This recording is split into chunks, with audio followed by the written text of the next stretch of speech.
Assalamualaikum warahmatullahi wabarakatuh. Baik lagi di JPD Channel bersama gue Teddy guys.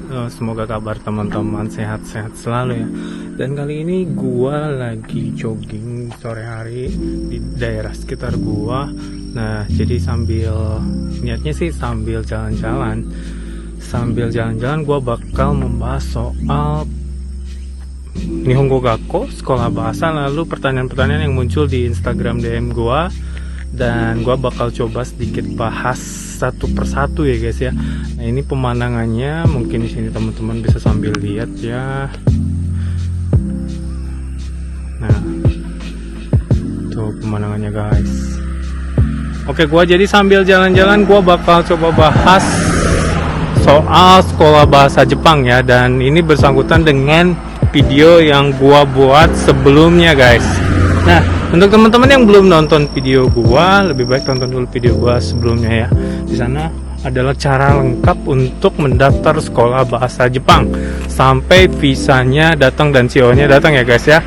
Dan dari situ untuk teman-teman yang udah nonton video gua dan sudah nanya lewat Instagram gua, di situ ada muncul pertanyaan, "Bang, setelah CO datang, apakah benar kita harus bayar terlebih dahulu?" Ya, pengalaman gue pribadi jawabannya ya guys. Jadi memang seperti itu. Jadi teman-teman harus bayar dulu sesuai nominal yang ada. Dan itu juga sudah jelas ya guys ya. Nominal yang ada itu teman-teman sudah klarifikasi atau sudah konfirmasi dengan pihak LPK dan pihak sekolah bahwa teman-teman mengapply program dan rincian biaya tersebut. Jadi sesuai dengan apa yang teman-teman apply ya guys ya. Dan di situ teman-teman sistemnya bayar uang sekolah, asrama, pendaftaran dan lain-lain. Itu sesuai nominalnya. Lalu nanti show yang aslinya itu teman-teman datang. Dan setelah datang teman-teman langsung bisa proses visa di tempatnya masing-masing. Kalau gue waktu itu di Jakarta ya guys ya. Dan selama pengurusan visa, gue langsung mencari tiket pesawat guys. Dan untuk mencari tiket pesawat sendiri, teman-teman juga harus lihat ya. Di situ biasanya gue waktu itu sekolahnya itu ada servis penjemputan guysnya. Jadi servis penjemputannya itu contoh gua waktu itu berangkatan di bulan April. Nah di bulan Aprilnya itu ada tanggalnya, biasanya tinggal 3 atau 4, biasanya di awal-awal musim semi ya guys ya, atau sakura ya guys ya, atau mungkin untuk sudah mendekati akhir-akhir musim sakura ya guys ya, biasanya di situ guys. Dan di situ di tanggal 3 atau 4 gua mencari tiket pesawat. Lalu gua waktu itu nyarinya yang murah aja guys, nyari tiket pesawat AirAsia ya dengan bagasi 30 kilo. Karena menurut gua ya cukup mungkin ya segitu, nggak terlalu bawa barang yang terlalu banyak, yang penting cukup uang untuk bekal biaya bertahan aja di Jepang selama sebulan 2 bulan. Mungkin cukup ya guys ya. Waktu itu sekitar bawa 6 juta, 7 jutaan lah, sekitar segitu guys. Waktu itu kursen masih tinggi ya guys ya. Waktu gua berangkat itu sekitar 132 yen. Sekarang aduh ya ampun guys, sudah 103, 104 yen ya guys ya. Parah banget anjloknya guys. Dan bahkan gua sempat kepikir guys, gua kayaknya udah kayak males gitu di Jepang guys. Jujur, gua bahkan sempat kepikir, aduh apa gua pengen ke Eropa aja ya guys ya. Di Eropa mungkin kayaknya lebih enak gitu, dengan satu visa lu bisa keliling-keliling ke berbagai negara Eropa tanpa visa lagi ya guys ya di situ. Dan gue sendiri nyari informasi untuk Indonesia sendiri, itu ada beberapa negara yang gampang, atau bukan gampang ya, maksudnya lebih bersahabat gitu ya. Gue carinya ada 3 negara sih guys, yaitu Jepang, Korea dan Jerman ya guys ya. Nah ya gue masuknya waktu itu pingin coba sempet cari-cari ke Jerman ya guys ya. Dan namun karena gue nggak mau mulai dari nol lagi dan ribet gitu, apalagi sekarang gue juga di Jepang, alhamdulillah guys, ya sedikit-sedikit bertahap, karena toko Tegino 2 juga bakal ada ya guys ya, dan disitu bisa membantu teman-teman bisa membawa keluarga nantinya ya. Makanya gue kalau mulai dari nol lagi kayak agak males gitu guys. Nah jadi itu sih ya, jadi teman-teman kayak gitu ya yang harus perlu diperhatiin ya. Membeli tiket pesawat, lalu setelah COE datang itu invoice guys, nanti namanya invoice. Jadi teman-teman bayar invoice, lalu teman-teman nanti akan mendapatkan COE nya dan bisa teman-teman langsung buat apply visa di Jakarta atau mungkin ya sesuai tempat tinggal kalian. Nah lalu udah itu, saran dari gua, teman-teman yang sudah siap-siap ingin pergi ke Jepang, COE sudah datang, visa sudah apply ke bagian imigrasinya. Nah teman-teman yang harus dilakukan selanjutnya yaitu teman-teman perlu persiapan untuk pembekalan. Nah pembekalan ini teman-teman gue saranin lebih baik jangan terlalu banyak membawa pakaian yang berat-berat ya guys ya, karena nantinya takutnya menemuin koper doang guys. Kalau saran dari gue yaitu teman-teman membawa makanan-makanan siap saji saja guys, yang contohnya mungkin seperti bumbu-bumbu, kayak mungkin kalau misalkan sekarang kayak mereknya itu Bambu, Racik, yang kayak gitu guys, itu bawa aja yang banyak banget guys. Teman-teman nggak usah pikir 2 kali 3 kali untuk bawa yang lebih banyak kayak gitu, langsung aja, langsung nggak usah dipikir-pikir guys ya. Nah teman-teman bawa aja itu, karena di Jepang sendiri untuk harganya seperti bumbu-bumbu seperti itu sekitar 15.000 untuk sekarang satu bijinya guys ya. Lalu untuk stok sendiri mungkin teman-teman bisa membawa seperti mie. Nah mie sendiri di Jepang sendiri sekarang sudah harganya satu bungkusnya kurang lebihnya di 12.000-an ya guys ya. Mungkin ya tiap toko beda-beda sih guys, ada yang mungkin 10.000, ada yang 12.000, ada yang 15.000, beda-beda. Dan itu mungkin perbandingan 1:4 atau 1:5 dengan Indonesia. Jadi mungkin teman-teman yang ingin untuk pembekalan awal, untuk survive awal di Jepang ya, mungkin teman-teman gue saranin bawa mie, terus misalnya terus bawa bumbu-bumbu racik dan lain-lain kayak gitu untuk nanti masak. Lalu teman-teman bawa seperti abon kayak gitu, bawa baju yang cukup-cukup aja guys. Dan gua juga, teman-teman juga harus pikirin kalau misalkan baju, teman-teman tergantung kedatangannya ya guys ya. Kalau misalkan musim panas itu biasanya contoh bulan 9 Juli, biasanya bulan Juli itu masih agak-agak panas guys. Contohnya kayak sekarang itu masih di 30-an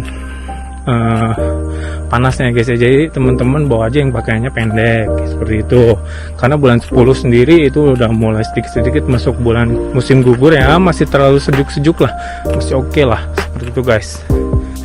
Nah untuk teman-teman yang keberangkatannya bulan Oktober itu udah mulai sedikit dingin, jadi gua saranin untuk membawa pakaian yang agak sedikit tebal, karena nanti udah bulan 11 udah makin dingin, sweater dan lain-lain seperti itu guys ya.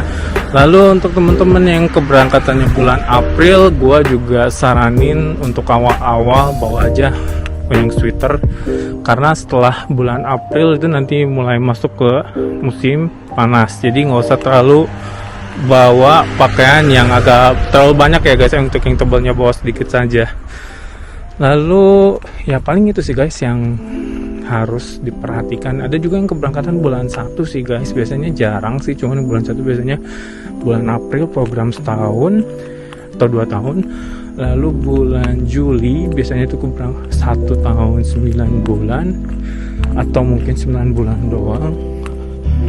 Lalu bulan Oktober, biasanya Oktober ini 1 tahun setengah guys untuk program bahasa Jepangnya. Nah itu ya guys ya, jadi untuk persiapannya teman-teman harus benar-benar persiapkan.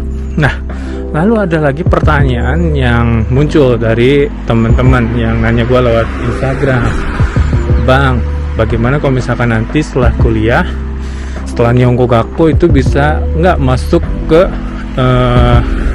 kuliah atau Senmonggakko? Jawabannya ya bisa-bisa banget ya guys ya, nggak ada larangan untuk itu. Gua sendiri sempet pernah masuk ke Senmonggakko ya guys ya, namun karena gua udah Daigaku, jadi gua rasa nggak perlu gua lanjutin di Senmonggakko itu guys. Oke. Nah, jadi gua akhirnya mutusin untuk berhenti dari Senmonggakko dan gua langsung mencari pekerjaan waktu itu. Kenapa gua masuk ke Senmonggakko ya, karena waktu itu gua mau cari kerjaan waktu masa-masanya pandemi, jadi susah guys. Jadi mau nggak mau untuk bertahan hidup di Jepang biar nggak pulang, jadi gua ngerelakan masuk ke Senmonggakko. Begitu guys ceritanya.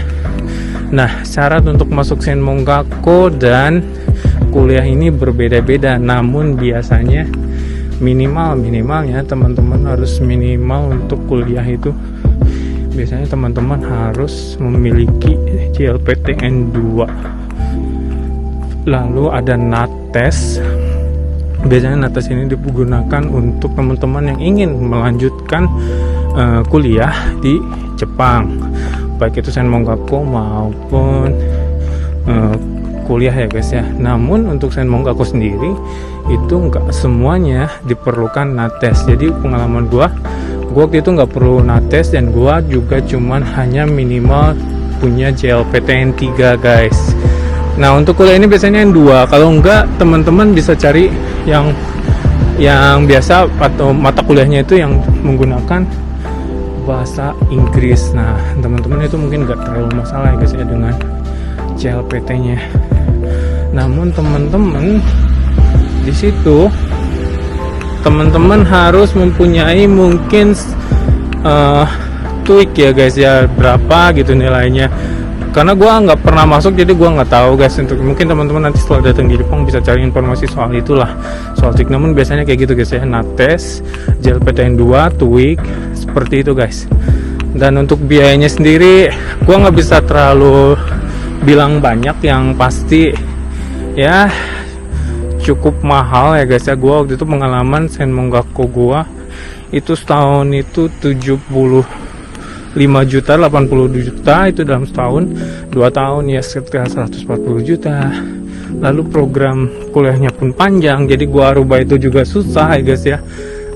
Biasanya gua harus malam waktu itu ya. Kendala-kendala gua di Senmonggakko kayak gitu guys yang gua rasain. Dan akhirnya gua juga ngerasa emang gak butuh Senmonggakko, makanya gua langsung cari kerjaan dan berhenti. Gitu guys ceritanya. Oke, jadi lalu pertanyaan yang lain itu muncul.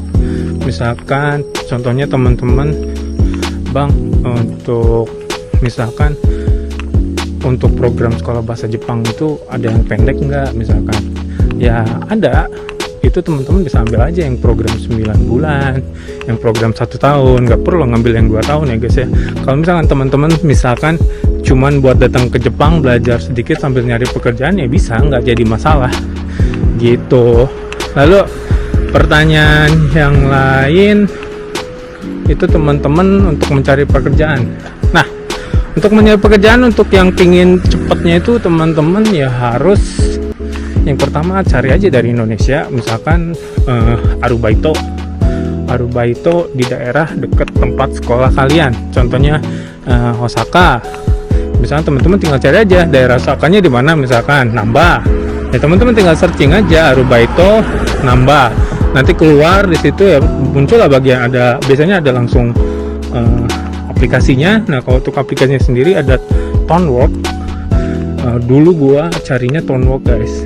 Terus ada Baitoru, lalu ada Indeed yang sekarang lagi banyak banget lokernya di situ Indeed. Kalau dulu gua masih zamannya di Tonework guys ya, Tonework dan Baitoru dulu baru-baru. Terus udah gitu baru-baru yang muncul ya ini Indeed. Ya mungkin karena gua nggak tahu ya soal Indeed, jadi gua dulu makanya Tonework guys. Nah, teman-teman bisa cari aja menggunakan aplikasi itu untuk Arubaitonya. Dan di situ biasanya apply-nya juga gampang guys, nggak terlalu ribet. Nanti biasanya gua juga waktu itu cari-cari aja sesuai yang gua minat. Misalkan gua sukanya di pengolahan makanan, gua cari di pengolahan makanan. Dan panggilannya bisa cuma sehari 2 hari udah langsung ada balasan, nggak ribet, nggak lama gitu, cepet. Dan ya semoga itu sih guys untuk video kali ini. Gua coba sharing sambil jalan-jalan, mengenalkan tempat daerah gua kayak gini, seperti gunung-gunung, jarang banyak ada orang. Namun tempat seperti ini ya bagi gua nyaman gitu. Pagi kalau misalkan lu punya kendaraan ya yang penting cukup bisa berkendaraan seminggu 2 kali, 3 kali lah untuk ke tempat belanja. Lu bisa irit, harga apa tuh juga murah, nggak ribet gitu, nggak terbising dengan suasana kota dan lain-lain, mabok dan lain-lain. Gua karena suka seperti ini guys. Dan dari segi gaji sendiri menurut gua ya cukup, bahkan bisa lebih dibandingkan dengan kota ya guys ya. Karena di sini tuh inaka, pedesaan, tapi bukan berarti gajinya murah, karena di sini pedesaannya itu tempat wisata guys, dekat tempat wisata. Jadi itu adalah nilai plus untuk tempat kerja di daerah sini guys, gitu guys. Nah seperti ini guys tuh. Gue mungkin coba jalan ke sana ya guys ya. Gue pingin ke tempat supermarket sedikit sampai gue beli minuman, karena udah lumayan jalan berapa kilo ya hari ini. Nih gue udah jalan sekitar 4 kiloan guys. Gue pengen coba jalan ke daerah sana biar sambil kita jalan-jalan ya guys ya, lihat perumahan-perumahan di Jepang kayak gini guys. Nah jadi untuk topik soal sekolah bahasa Jepangnya mungkin sampai sini ya guys ya, karena gue sudah lumayan lah untuk pertanyaan-pertanyaan yang ada. Gue coba review, bahas satu-satu. Mungkin nanti kalau ada pertanyaan gue coba bikin lagi di video gue berikutnya.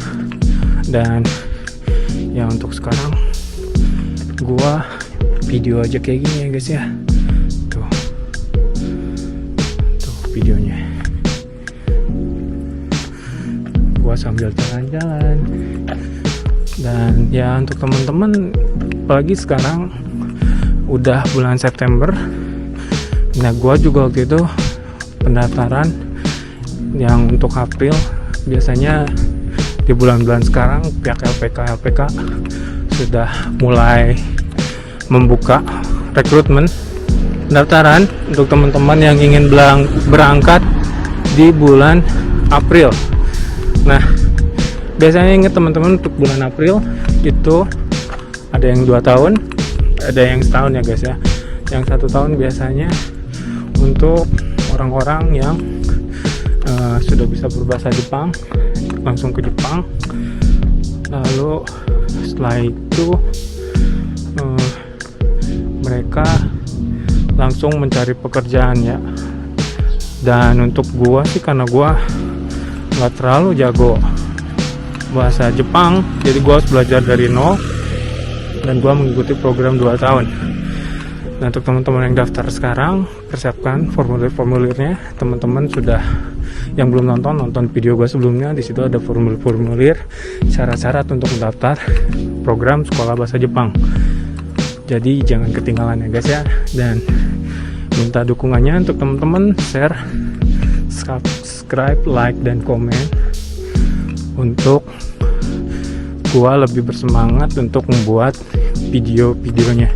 Dan gue ucapkan sekali lagi terima kasih untuk teman-teman yang sudah mensubscribe, like channel, dan share kepada teman-teman lainnya untuk menonton video gue.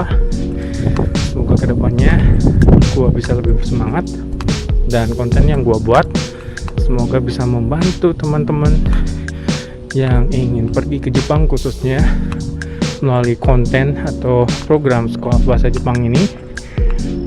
Semoga bisa bermanfaat. Dan untuk video berikutnya gua nanti coba pikir-pikir apa ya bagusnya ya guys ya. Mungkin bisa ke toko Tegino, atau gua juga coba pengen interview ke anak-anak intensif, atau nanti mungkin bisa ke sesama visa kerja yaitu Gijin Kopu. Nanti kita bahas ya guys ya satu persatu, karena gua pengalamannya basicnya dari sekolah bahasa Jepang, jadi gua pengen coba dulu sebisa gua untuk memberikan informasi yang maksimal untuk anak-anak program sekolah bahasa Jepang ini. Nah ini jadi guys, ini suasana kotanya. Biasanya mereka pada muncul, pada ngumpul di sini guys.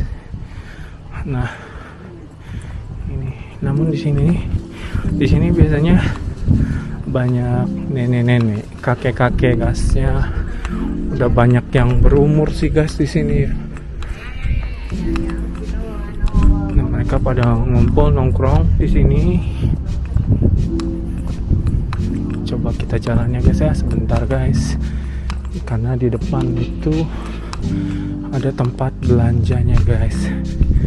Nah biasanya toko-toko di Jepang seperti ini kecil-kecil nih guys. Toko obat-obatan kayak gitu guys. Lalu dari sana juga. Nah ini salah satu supermarket yang ada di berbagai macam kota, namanya Coop ya guys ya. Apa kita coba masuk aja guys ya? Coba kita masuk guys ya, sebentar aja guys ya. Kita bakal gue coba liatin ke teman-teman apa aja di dalam. Biasanya langsung dengan buah-buahan. Oke, teman-teman yang pingin melihat harganya, ada pisang di sini.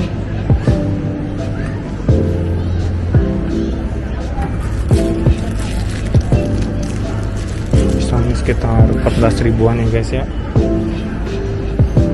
Dan gue ingetin ya guys ya, untuk pisang ini lihatnya yang ini guys, ini yang udah sama pajak.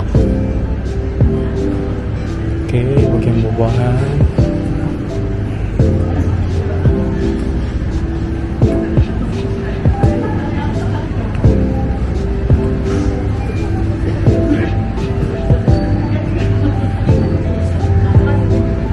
Ini ada wortel.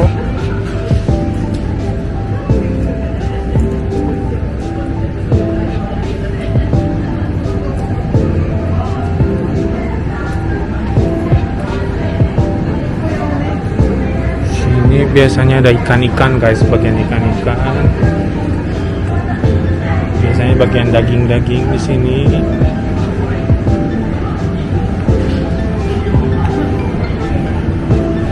Ini ada bagian mie, ada bagian minyak, tepung dan lain-lain di sini juga ada guys ya. Bumbu-bumbu. Sini ada bumbu-bumbu.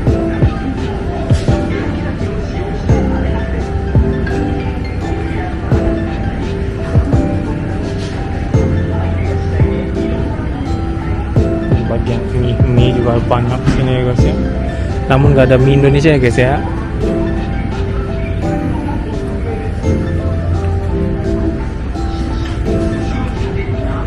Deterjen, cemilan.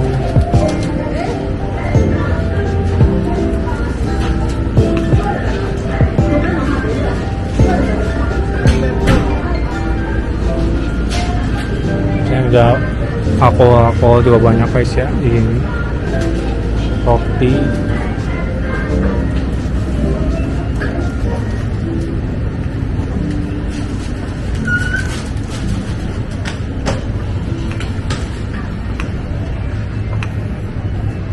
Oke guys, karena di sini nggak ada yang mau gua beli, jadi gua langsung keluar aja ya guys ya. Karena emang ada yang mau dibeli, karena sudah belanja. Oke.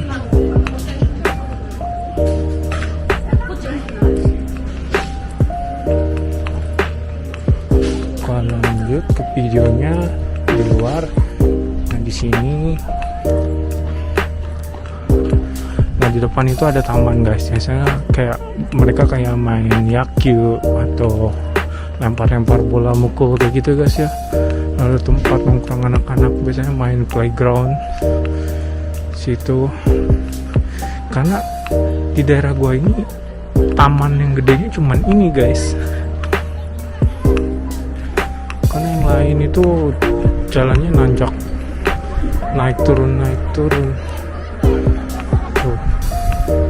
kayak gini guys. Tuh ibu-ibu di sini, bapak-bapak juga banyak yang ngumpul. Mereka biasanya pada ngegosip. Coba kita lihat ya guys ya, dikit ya guys ya.